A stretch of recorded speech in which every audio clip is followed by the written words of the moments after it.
Hi students, எல்லாரும் உங்க எக்ஸாமுக்கு ரொம்ப டென்ஷனா ப்ரிப்பேர் பண்ணிட்டு இருப்பீங்கன்னு நம்புறேன்.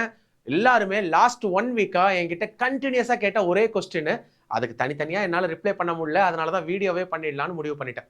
எல்லாரும் கேட்ட ஒரு கொஸ்டின் என்ன அப்படின்னா, சார் எந்த பென்ல எழுதுனா சென்டம் எடுக்கலாம், எந்த பென்ல எழுதுறது ரெக்கமெண்டட், ஏதாவது சிபிஎஸ்சி அதுக்கு ரெக்கமெண்டேஷன் கொடுத்துருக்கா? சிபிஎஸ்சி எந்த ரெக்கமெண்டேஷனும் கொடுக்கல. நீங்க எந்த பென்ல கம்ஃபர்டபுளா இருக்கீங்களோ அந்த பென்ல எழுதலாம். அதே மாதிரி அன்னைக்கு எதுவும் புது பெண்ணை ட்ரை பண்ணாதீங்க. எக்ஸாமுக்கு முந்தின நாள் காலையில் அப்படியே அட்டைப்பெட்டியோட வாங்கி கொண்டு போய் அங்கே வச்சு கிழிச்சு எழுதுறத பண்ணாதீங்க. 4 பென் ரூல்னு ஒன்று யூஸ் பண்ணுங்க.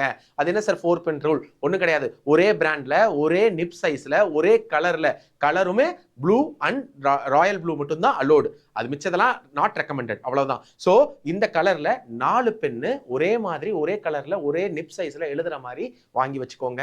இப் சப்போஸ் ஒரு பென் டேமேஜ் ஆகுதுன்னா அந்த டேமேஜ் ஆகிற பெண்ணை வச்சு எழுதாதீங்க. நீங்க எழுதும் போது உங்களோட இங்க் ஃப்ளோ ஃபுல்லா இருக்கணும். நீங்க ஏதாவது ஒரு ஆன்சர் எழுதுறீங்க அப்படின்னா அதுல பாதி எழுதாம நிப்பு ரோல் ஆகக்கூடாது. அந்த மாதிரி பெண்ணை அவாய்ட் பண்ணிடுங்க. ஒருவேளை அந்த பெண் நல்லா எழுதலைன்னா அதை தூக்கி வச்சுட்டு அடுத்த பென்ல எழுதுங்க. அதே மாதிரி பென்சிலுக்கு நீங்க மெக்கானிக்கல் பென்சிலை, அதாவது உங்களோட லெட் பென்சிலை நான் ரெக்கமெண்ட் பண்ண மாட்டேன். காரணம் என்னன்னா, அந்த நேரத்தில் அதுல ஏதாவது சின்ன மெக்கானிக்கல் ஃபால்ட் வந்துச்சுன்னா உங்களால நீங்க என்ன வரையணும்னு நினைக்கிறீங்களோ அதை நல்லா வரைய முடியாம போகலாம். எக்ஸாம் நேரத்துல 1 நிமிஷம் அப்படிங்கிறது உங்களுக்கு பெரிய டைம்.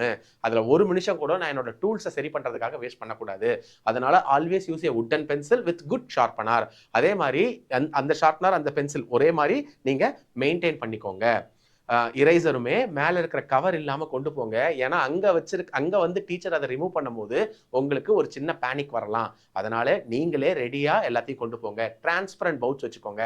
டிரான்ஸ்பரண்ட் பவுச்ல பென்ல எழுதுறது, அதுல ஃப்ரெண்டு கிட்ட கொடுத்து ஆல் தி பெஸ்ட் எழுதுறது, இல்ல டிரான்ஸ்பரண்ட் பவுச் வாங்காம நீங்க எப்படி வாங்குவீங்கன்னா, டிரான்ஸ்பரண்ட் பவுச்லயே ஸ்பைடர்மேன் ஸ்டிக்கர், சூப்பர்மேன் ஸ்டிக்கர் இந்த மாதிரிலாம் வச்சு வாங்குறது, இதெல்லாம் அவாய்ட் பண்ணுங்க. கடைசி நேரத்தில் இதை அதை உள்ள விடமாட்டேன்னு சொல்லி நிறுத்திட்டாங்கன்னா உங்களுக்கு பேனிக் ஆகிறதுக்கு சான்ஸ் இருக்கு. உங்களுடைய பேப்பர் அங்க தின்னா இருக்கலாம்.